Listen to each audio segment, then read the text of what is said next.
Diabetes ধরা পড়লে অনেক দিন ধরে ওষুধ খাচ্ছেন, হঠাৎ ইনসুলিনের একটা দরকার হলো। এই ব্যাপারটা নিয়েই আমরা আজকে কথা বলবো। নমস্কার, আমি doctor Rajib Sikdar, preventive medicine specialist. আজকে আমার টপিক হলো যে ডায়াবেটিসে ইনসুলিনের দরকারি কখন এবং সেটা কখন কীভাবে শুরু করলে সব থেকে ভালো হয়। তা প্রথমেই আসি যে ডায়াবেটিস তো আমি এর আগেও বিভিন্ন ভিডিওতে বলেছি দু ধরনের ডায়াবেটিস হয়, একটা ডায়াবেটিক টাইপ 1, একটা টাইপ 2। টাইপ 1-এ কিন্তু আমাদের ইনসুলিন বডির মধ্যে তৈরি হয় না, সুতরাং এক্ষেত্রে কিন্তু ইনসুলিন হয়তো অনেক প্রথম থেকেই, যখন থেকে ডায়াগনোসিস হলো তখন থেকেই নিতে হতে পারে।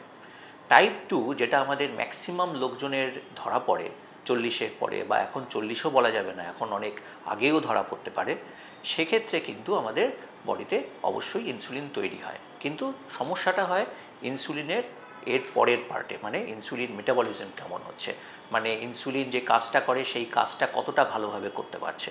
ইনসুলিন সিক্রেশন হলো প্যানক্রিয়াস থেকে, তারপর এটা সেলের কাছাকাছি গেল, গ্লুকোজগুলোকে সেলের মধ্যে ঢোকালো, তার জন্য ইনসুলিন রিসেপ্টার লাগে, সেই রিসেপ্টারগুলো কতটা ভালো আছে, এটার উপরই বেস করে কিন্তু আমাদের এই ডায়াবেটিক টাইপ 2-তে বিভিন্ন মেডিসিন কাজ করে। এরকম একটা সময় হতে পারে যে ডায়াবেটিক টাইপ 2 আপনি ধরা পড়েছে এবং তারপরে আপনি প্রায় 10 বছর 15 বছর ধরে ওষুধ খাচ্ছেন। ওষুধ খেতে খেতে ওষুধের কিছু সাইড এফেক্টসের জন্য দেখা গেল যে কিডনির তারতম্য শুরু হয়েছে। তখন কিন্তু আমাদের দেখা গেল যে আপনি 3-4টে ওষুধ খাচ্ছেন, সুগারটা হয়তো মোটামুটি ঠিক আছে, তাতে অসুবিধা হচ্ছে না, কিন্তু কিডনিটা এত বেশি প্রেশারাইজড হচ্ছে বা নেফ্রোপ্যাথি এতটাই তৈরি হচ্ছে যে তখন আপনাকে বাধ্যতামূলক ডাক্তারবাবুকে ঠিক করতে হচ্ছে যে আপনাকে এবার ওষুধ বন্ধ করে দিয়ে আমরা ইনসুলিনে চলে যাব। এটা একটা কন্ডিশন হতে পারে। 2 নম্বর কন্ডিশন হতে পারে যে আপনি বিভিন্ন ওষুধ খাচ্ছেন, অথচ খেতে খেতেও দেখা গেল একদমই সুগার কন্ট্রোল হচ্ছে না।